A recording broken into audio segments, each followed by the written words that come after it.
things about my underwear that just make sense. Dito sa side na to ay yung mga bagong panty at yan ay mga cotton panty. Dito naman yung mga lumang panty. I will explain kung bakit may bago merong luma. Dito sa mga bagong panty, ito yung hindi cotton. Yan yung mga seamless. Sinusuot ko yan kapag nagde-dress ako at fitted yung dress. Bakit kasi pag hindi seamless yung ginagamit na panty. Ito naman yung day-to-day panty ko. Mga cotton yan. And komportable yan. And gusto ko talaga silang gamitin for daily use.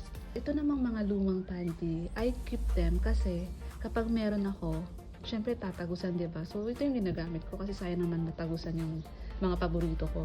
So, dito tayo sa mga luma pag meron. Ayan. At dito naman ay ang aking mga bra. As you can see, konti lang yung bra ko because hindi ako mahilig magsuot ng bra. Kasi ang hilig ko ay ito talaga. Ang silicone nipple cover. So, lahat ng klase nito meron ako. Ito yung normal lang for my day-to-day use.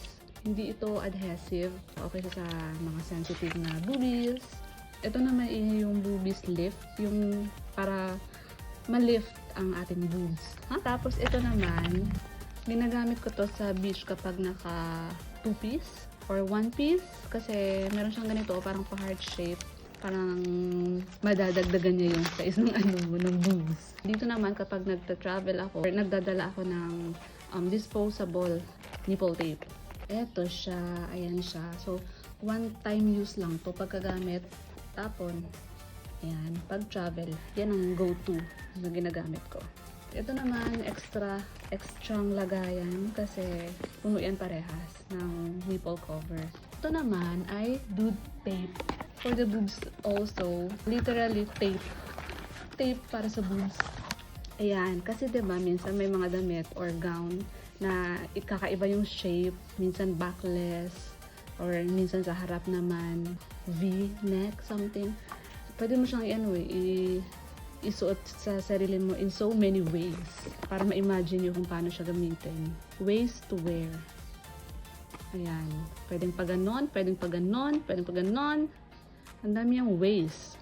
Ito naman, para siyang double-sided tape.